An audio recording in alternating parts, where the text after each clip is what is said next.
അബ്ദുറഹ്മാൻ നഗർ ഗ്രാമപഞ്ചായത്തിലെ 1-ാം വാർഡ് വലിയ പറമ്പിലെ സ്ഥാനാർത്ഥി നമ്മളോടൊപ്പം ചേരുന്നുണ്ട്, വേലായുധൻ ചെമ്പേൽ. അപ്പം നമ്മളോട് ഇവിടുത്തെ വാർഡിൻ്റെ വിശേഷങ്ങളൊക്കെ ചോദിക്കാം. എവിടെ എത്തി? പ്രചരണങ്ങളൊക്കെ എവിടെ എത്തി? തുടങ്ങിയോ? എല്ലാവർക്കും നമസ്കാരം. ഞാൻ അബ്ദുറഹ്മാൻ നഗർ ഗ്രാമപഞ്ചായത്തിൽ 1-ാം വാർഡിൽ UDFിൻ്റെ സ്ഥാനാർത്ഥിയായി മത്സരിക്കുകയാണ്.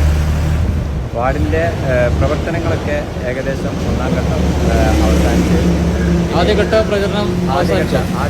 പ്രചരണം അവസാനിച്ചു. എല്ലാ വീടുകളിലും നല്ല പ്രതികരണമാണുള്ളത്. എല്ലാവരും, പിന്നെ അത് മാത്രമല്ല, ഞാൻ ഒരുവിധം എല്ലാ വീടുകളിലും ഇതിനു മുമ്പ് തന്നെ പ്രവർത്തിക്കുന്ന ഒരു വ്യക്തി കൂടിയാണ്.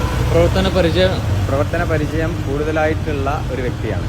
പിന്നെ ഞങ്ങൾ ഈ വാർഡിൽ ഈ കഴിഞ്ഞ പ്രാവശ്യം മത്സരിച്ചിരുന്ന ജിഷ ടീച്ചർ, ആ ജിഷ ടീച്ചറുടെ നേതൃത്വത്തിൽ ഒട്ടേറെ വികസന പ്രവർത്തനങ്ങൾ ഇവിടെ നടന്നിട്ടുണ്ട്.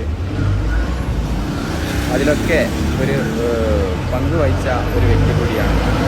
അപ്പോൾ വിജയപ്രതീക്ഷയിൽ തന്നെയാണ്.